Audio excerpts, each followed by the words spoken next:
Welcome to ETV focus. నేను మీ శ్రీనివాస్ రెడ్డి. సజ్జనార్ గారు చాలా గట్టి వార్నింగ్ ఇచ్చారు. హితవు పలుకుతూనే వార్నింగ్ ఇచ్చారని కూడా చెప్పవచ్చు. ఇంతటికి ఎందుకు ఇచ్చారు ఏమనేది కూడా ఈ వీడియోలో మీకు తెలియజేస్తాను. ఆ వార్నింగ్ ఏంటి తెలుసుకున్న తర్వాత మీరు మీ యొక్క అభిప్రాయాన్ని కామెంట్ రూపంలో తెలియజేయడం మాత్రం మర్చిపోకండి. ఇక ఐపీఎల్ పండుగ మొదలైంది. క్రికెట్ జోష్ ఊపందుకుంది. కానీ అదే అదునుగా బెట్టింగ్ రాయలు కూడా రెచ్చిపోతున్నారు.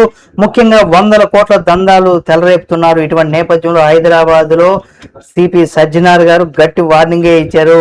అవేంటనగా మనం చూసినట్లయితే, ఆటను ఆస్వాదించండి, అప్పులు పాలు కావద్దు. క్రికెట్ అంటే ఒక ఎమోషన్, దాన్ని కేవలం క్రీడగా మాత్రమే చూడండి. బెట్టింగ్ అనే ఊబిలో పడి మీ బంగారమైనటువంటి జీవితాన్ని నాశనం చేసుకోవద్దంటూ కూడా సజ్జనార్ గారు ఫస్ట్ ఆయన విజ్ఞప్తి చేశారు. సరదా కోసం మొదలుపెట్టి సర్వం కోల్పోయి కుటుంబాలను రోడ్డును పడవేయకండి కూడా ఏతో పలికారు. సోషల్ మీడియా పైన కూడా ఇప్పుడు నిఘా పెట్టారు ముఖ్యంగా ఆయన.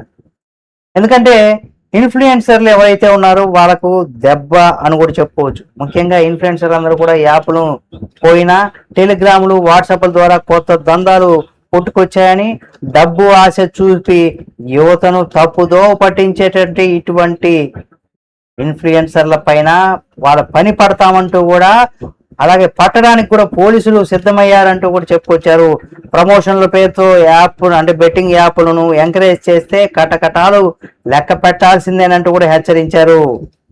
అంతేకాకుండా ముఖ్యంగా ఇక్కడ ఫామ్ హౌస్లు అటువంటి రహస్య స్థావరాల పైన కూడా నిఘా ఉంచామని కూడా చెప్పుకొచ్చారు. ఆన్లైన్ లో మాత్రమే కాదు, ఆఫ్లైన్ లో కూడా నిఘా ఇక్కడ నీడ ఉంది. ఫామ్ హౌస్లు రహస్య ప్రదేశాల్లో బెట్టింగ్ నిర్వహిస్తే పోలీసులు వదలరని, మీ చుట్టుపక్కల ఎవరైనా ఇలాంటి ఫామ్ హౌస్లో బెట్టింగ్లు దందాలు చేస్తుంటే వెంటనే 100 కానీ లేదా 9490616555 నంబర్ కూడా ఫిర్యాదు చేయండి, సమాచారం ఇవ్వండి. ఇచ్చినటువంటి వారి పేర్లు గోప్యంగా ఉంచుతామని కూడా ఆయన స్పష్టం చేశారు.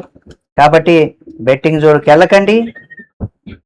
అత్యాశకు పోతే కొండ నాలుగు వందేస్తే ఉన్న నాలుగు పోయినట్టుగా అత్యాశకు పోతే సర్వం కోల్పోయేటువంటి అవకాశం ఉంటుంది. అది కేవలం ఆటగానే చూడండి, ఆనందించండి, బెట్టింగ్ జోలికి వెళ్ళకండి.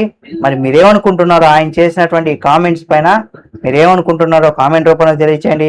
తప్పనిసరిగా మన బంధుమిత్రులకు ముఖ్యంగా యువతకు షేర్ చేయండి. ఎందుకంటే చాలా మంది యువత ఈ బెట్టింగ్ యాప్లు ఇటువంటి బెట్టింగ్లతోనే చాలా మంది డబ్బులు నష్టపోయి చివరికి ప్రాణాలు కూడా కోల్పోతున్నారు. అటువంటి వారికి ఇది ఒక హెచ్చరికను కూడా చెప్పుకోవచ్చు. తప్పనిసరిగా షేర్ చేయండి. మరిన్ని వీడియోల కోసం మన ఈటీవీ ఫోకస్ ఛానల్ సబ్స్క్రైబ్ చేసుకోండి. ఈ వీడియో మీకు నచ్చిందని భావిస్తున్నాం. నచ్చితే లైక్, షేర్, కామెంట్ చేయండి.